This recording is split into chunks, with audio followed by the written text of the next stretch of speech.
सध्या दोन्ही बाजूची वाहतूक आपण पाहतोय की खोळंबलेली आहे। त्यामुळे रेल्वे प्रवासी सध्या ताटकळलेत, खोळंबलेले आहेत। अनेकांनी पुन्हा घरी जाणं पसंत केलेलं आहे आणि कल्याण आणि बदलापूर या ठिकाणची रेल्वे स्टेशनवरची प्लॅटफॉर्मवरची आपण ही दृश्य पाहतोय। रेल्वेची वाट पाहतायत सध्या सर्व प्रवासी। यामध्ये विद्यार्थी आहेत, लहान मुलं आहेत, वृद्ध आहेत, लांब गावचे प्रवासी सुद्धा यामध्ये खोळंबलेले आपल्याला कल्याणच्या प्लॅटफॉर्मवर पाहायला मिळतात।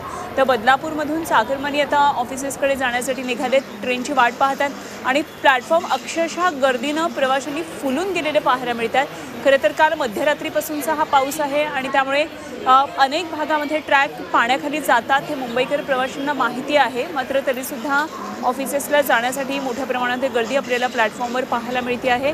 तर दोन्ही बाजूच्या वाहतुकींना सध्या फटका आहे। सीएसटीकडे येणाऱ्या वाहतुकीला सुद्धाचा फटका आहे। तसंच इकडनं सुद्धा ट्रेन सीएसएमटीकडून पुढे जात नाहीयेत। त्यामुळे सध्या दोन्ही बाजूला मोठ्या प्रमाणामध्ये प्रवासी थांबलेले, खोळंबलेले पाहायला मिळतात।